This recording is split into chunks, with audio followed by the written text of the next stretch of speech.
ஞாபக சக்தி வரணும்னா என்ன பண்ணணும் தெரியுமா?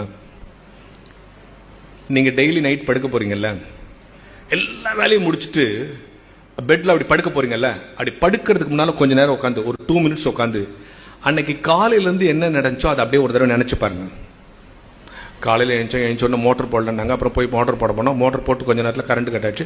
அப்புறம் வந்து பல்வெளினா அதுக்குள்ள ஸ்கூல் லேட் ஆச்சு, அதுக்குள்ள மழை பெஞ்சிச்சு, ஒன்று கொடை இருந்தோம் அப்படின்னு காலையில் ஆஃபீஸ் போனால் அங்கே கொண்டு லேட் ஆச்சு, அங்கே திட்டாங்க. மற்ற லஞ்சில் கொஞ்சம் உப்பு ஜாஸ்தி ஆச்சு. இப்படி இதெல்லாத்தையும் யோசிச்சுட்டு படுங்க. இந்த மாதிரி 3 மாதம் செஞ்சால் மூளை ட்ரெயின் ஆகிடுன்னு சொல்கிறான்.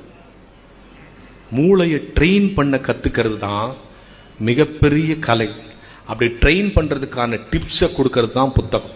நீங்க எந்த புத்தகம் படிச்சாலும் உங்க மூளை ட்ரெயின் ஆகும். அதான் உண்மை. உடம்பு நல்லா ஆகணும்னா எங்க போறீங்க? ஜிம்முக்கு போறீங்க இல்லையா? மனசும் மூளையும் நல்லா ஆகும்னா புத்தக வாசிப்பு தான் ஒரு மனிதனை உயர்த்தும்.